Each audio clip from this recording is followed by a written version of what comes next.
Hey guys, what's going on? Welcome back to the Fergie Time Podcast. Today, I wanted to make a special video as the end of the year is coming up, the end of the decade. So for today's video, I have my starting 11 of the decade. So let's start off with my goalkeeper.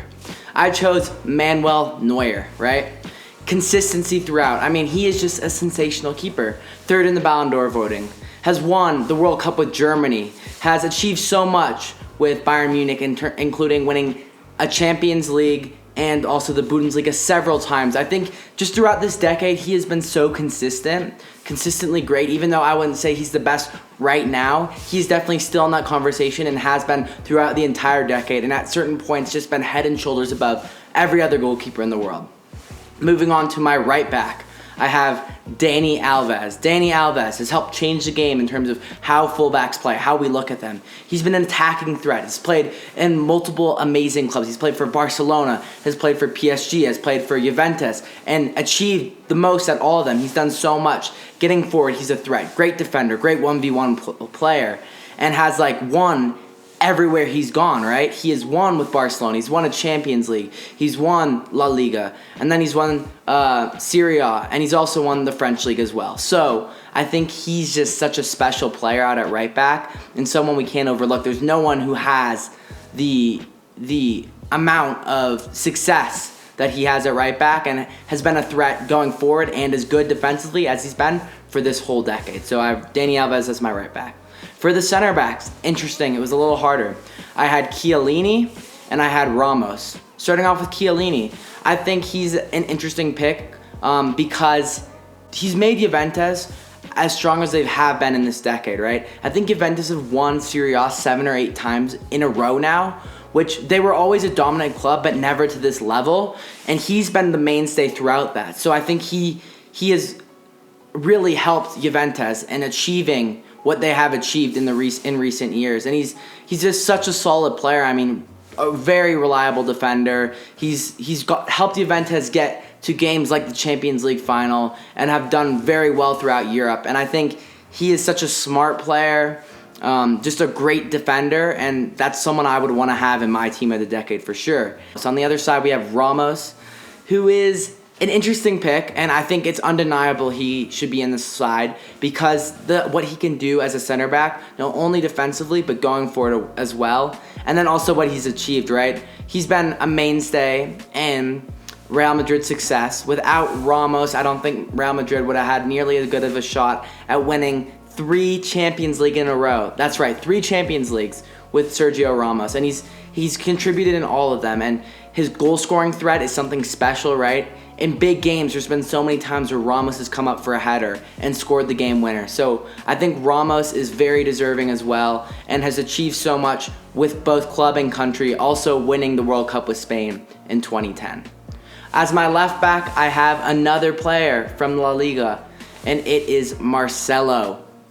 Right, Marcelo, another player like Dani Alves, who has changed how we think of fullbacks, right? An attacking player, an attacking-minded player who can get up the pitch, whipping crosses, and is this goal-scoring threat, and someone you always have to be watching, right, when he gets forward. Also, a very solid defender, and has done so much, again, winning 3 Champions Leagues with Real Madrid, has helped lead to the success of that football club, and is a player who's just had his prime, the heart of his career, right through this decade. So the consistency with which he's played through 2010 to 2020, I think is unmatched by any other left back. Moving on to the central midfielders. So for my central defensive mid, this is a 4-3-3 by the way. I have Sergio Busquets, right? Busquets, another player, right? These are all La Liga players, but the best teams in recent years have been Real Madrid and Barcelona. And Busquets has been such an important player for Barcelona in terms of the way he controls the midfield, the presence he provides by sitting in front of that back four. He's such a smart player and has really helped them play the style of football, the possession-oriented style that they do play. Another player who's played for Spain and won a World Cup and has won a Euros as well. And he's such a smart player, such a good distributor of the ball, and he really is the connector between Barcelona, helps switch the ball for them, does so much in terms of cleaning up as well. Easily the best central defensive midfielder, and I think arguably one of the best right now along with throughout the entire decade, right? We've seen other players have stints that are maybe as good as Busquets, but who's been as good consistently throughout 10 years? That's right, no one. Sergio Busquets, my center defensive mid. Moving on, I have Luka Modric, and how can you not have him in your midfield? He would be playing my 8. And Modric won a Ballon d'Or, right? We can't say that about many midfielders. Modric has had a sensational decade, playing both with Real Madrid, winning 3 Champions League titles. Wow, that is special. Then taking Croatia on a magic run to the final of the World Cup and played amazing throughout.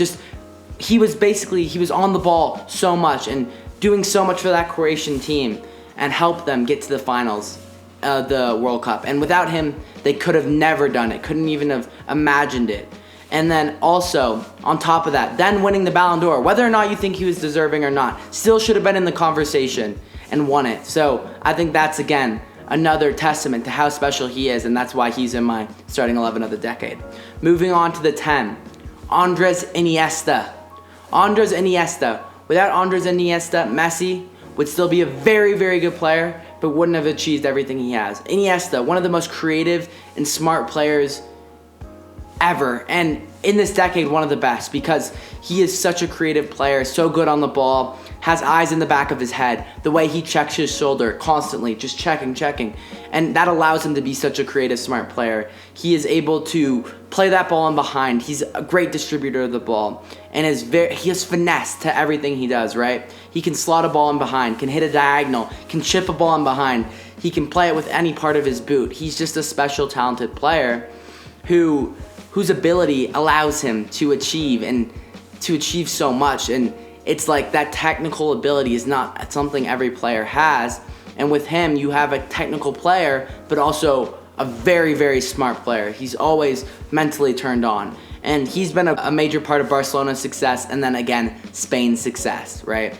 So that's who I have. My midfield 3 consists of Busquets, Modric, and Iniesta. Moving on to my front 3. This one should be pretty obvious. There's only one position I think people wouldn't have in there. But I have my wingers, Messi and Ronaldo, undisputed. 2 of the best players of all time. In my opinion, the top 2 players of all time. And they're going to be on my wings. And there's not really an argument. They've been switching off Ballon d'Or winners. They're just such amazing players. Enough said about them, right?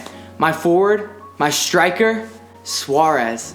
What a player. I mean, he's done it everywhere. Another player who's achieved so much. At Liverpool at the beginning of this decade, banging in goals, 30 some odd goals in a season, right? Helped a Liverpool team that was struggling be a decent side, right? He's done so much. Then he's moved to Barcelona, and many thought he would underachieve. Many thought he couldn't live up to the hype and what he did at Liverpool, and comes in and does even better at Barcelona, scoring goals, creating a dominant front 3 that has made Barcelona so good for so many years. And he hasn't really declined. We're starting to see a little dip as he ages now, but again, another player who just happened to hit their prime right at the beginning of the decade and has continued it throughout. So consistency, right? Everyone in this side has been consistently good over this 10-year span, and Suarez is none different. Messi, another player, right? He's been fantastic. Has been, in my opinion, the best player in the world over the 10 years, so he's got to be in there. And then Ronaldo, a very, very good player, second best in my opinion,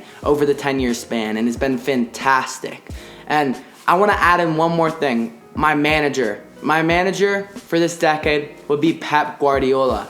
He's achieved so much everywhere he's gone, right? With Barcelona, with Bayern, he's achieved so much, right? And then now with Man City, he has taken Man City and made them one of the best clubs in the world. So Pep Guardiola, I mean, Jurgen Klopp is a close second, but I prefer Guardiola just for the style of football he plays and what he's been able to achieve with those players. And when it comes to managing the best players in the world, although Klopp is a great motivator, tactically, when it comes to getting the best players in the world, Guardiola is who I want with them. That's what he's done with City. He brings in players who are very good and makes them even better. So that is my team of the decade, guys. Hope you enjoyed the video. This will be my last video of 2019 before we head into 2020. 2020 is going to be a big year for me. Look forward to a lot of stuff coming then. And thank you so much for a great 2019. I've really appreciated all the support I've gotten from all of you. It's been a fantastic year, and I'm looking forward to another year of football content in the making. So thank you, and take it easy. Peace.